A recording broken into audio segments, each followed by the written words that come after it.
Coming off of last week's Barrel and Awe about tattooing your wife's name onto your neck, specifically your wife's name, your neck. Hi, Nick.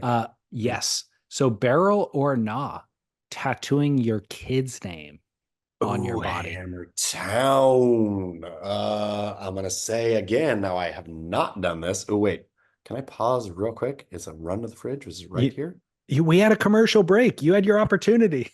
Dang it! I'm breaking. Hold on. And I'm back. Uh, are we rolling? We're rolling. I hope all these pauses are just left in the podcast. Hey, it gives listeners, since we're going long, it gives listeners a Yeah. chance to hit the bathroom or the bar. Okay, so here's what I say here, and this is good advice.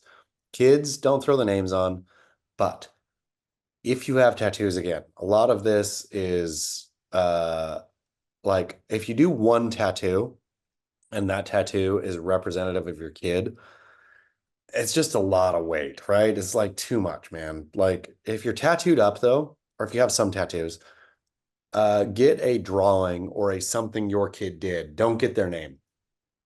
Like if your kid did something cute and you have tattoos, tattoo that if you're so inclined. Fair enough. I'm going to jump on a grenade here. Yep. Uh, I will make a caveat for if your child is passed. Like if it's in memoriam or something like that, Right. by all means, honor, go deep. I don't have a single tattoo on my body. I would absolutely tattoo something if that were to happen to me. Um, but otherwise, if your kid is living, what my experience has been just by running a calculus of the people that I have known who have a tattoo of their child's name on their body is that there's an inverse correlation between the quality of that father and the tattoo. You know what I mean? Like it seems to be the ones who spend the least amount of time with their kids, who have the kid's name tattooed on them. And then the people who are like outstanding parents don't seem to have their kids' names tattooed on their No need. body. That's just what I've experienced personally. I apologize. I know there's listeners right now hating me. And that's okay. And but they can also look in the mirror and check themselves, right? There's what better time to check in than when listening to a podcast and you think, is this speaking to me? But also, there's something about yeah, like uh when they're you got to be committed. Obviously, you're committed to your let's assume that our listeners are obviously committed to their kids, right?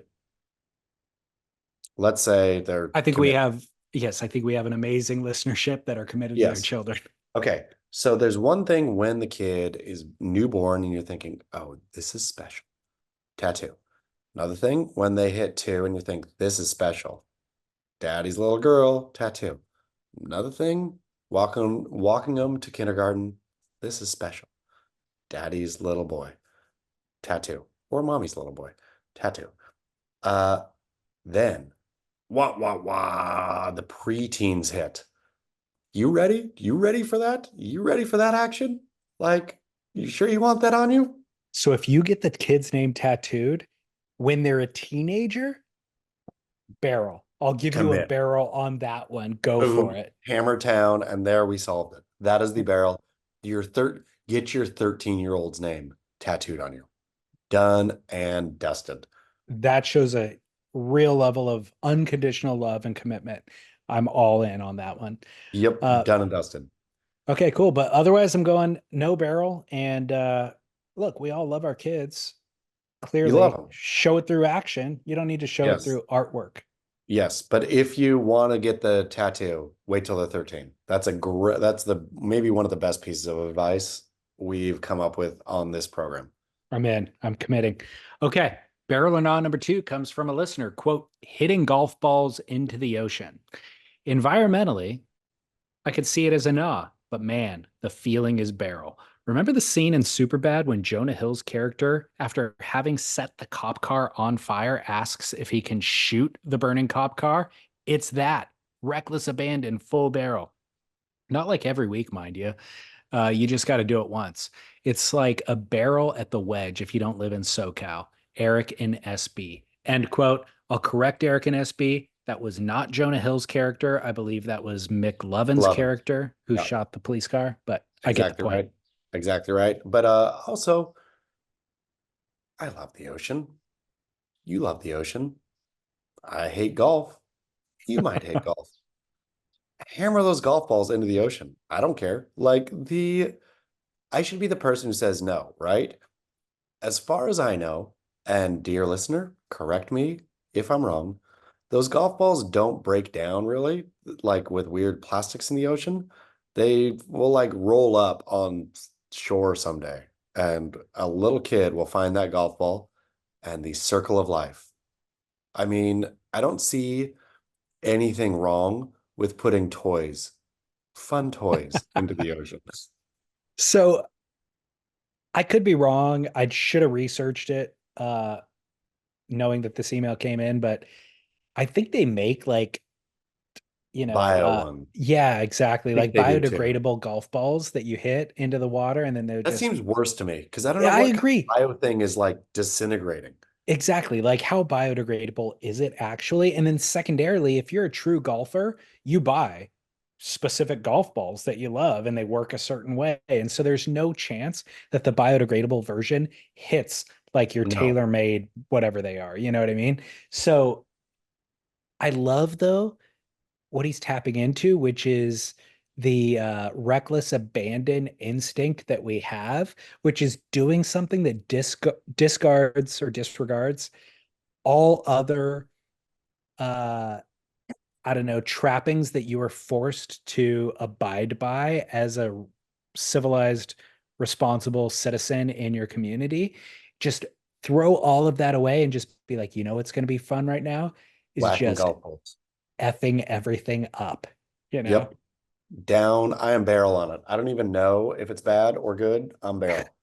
Okay, I agree with you. I don't golf. I don't ever find myself on a boat that's big enough to hit a golf ball off of, but I'm barrel on that. All right. Wine drunk on your podcast. Uh-oh. I'm gonna rest down for being wine drunk on my podcast. Don't worry. We got one more. We're going to wrap it up. We have one more barrel or no? This one comes from a listener as well. He called in. I'm not going to play his call. I'll just reiterate it here. Barrel or not, breakfast for dinner. I'm so barrel on breakfast for dinner. If you happen to be under the age of 13 years old, the same exact age where you tattoo your kid on your body. So no barrel as an adult. No, no, no, no, no. I make my daughter breakfast for she's one of her favorite things, and I will make her breakfast for dinner periodically. What do you think I eat for dinner? Dinner. Dinner for dinner. I will go down and make myself something else. I'll even do lunch for dinner. I'll eat like a sandwich for dinner if I have to. But I don't eat bacon, eggs. Every once in a while, I guess I'll do a bacon egg. I mean, Uh, France kind of has a couple of versions of breakfast for dinner, like a quiche for dinner or a crepe, like a savory crepe. Last night, it's thinking this wasn't dinner, but last night at like 9:30, went down right across the street. They have the creperie. I had the Nutella strawberry crepe. Bam, but that wasn't dinner. For an adult, dinner is dinner. Dinner must be savory, and I feel the main ingredient of a breakfast, especially what he's saying, or what the question is asking, the main ingredient is sweet for unless you're doing if you're doing an omelet for dinner, that's weird, but that's just weird. That's I weird. I agree. Come on, hop into the barrel now, right here. Cersei's barrel or not breakfast for dinner. She's welcome to Wait, chime in if she has a strong opinion. An omelet, yes. for dinner? Yes, sometimes you come to the kitchen, you don't have anything except for eggs and some fresh herbs and maybe a little chev, and it's the best thing ever. Look, that's when all things have gone wrong and you're relying on that. That serves a purpose. But dinner is a highlight of the day. It's what you work your way towards. It's how you reward yourself at the end of the day. It would never be breakfast for dinner would never ever be better than dinner for dinner. unless it's the last resort. Right?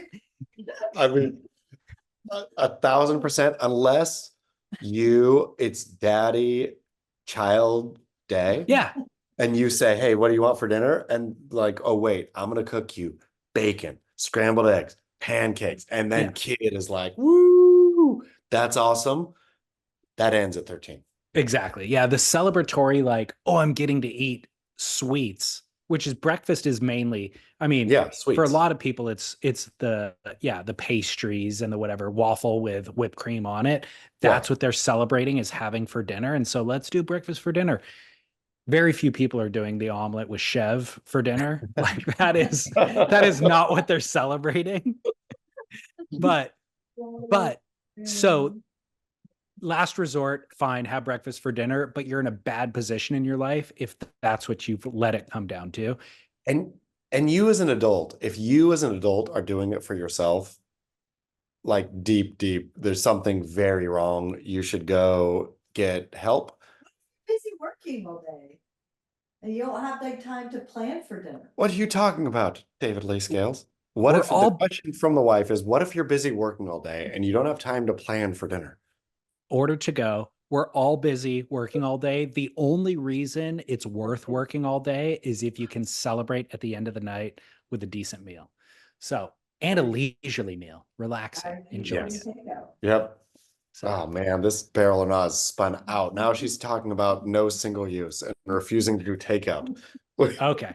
Well, you guys are at dinner time in Paris right now, so we will leave you there. But thank you for taking the time to make this work.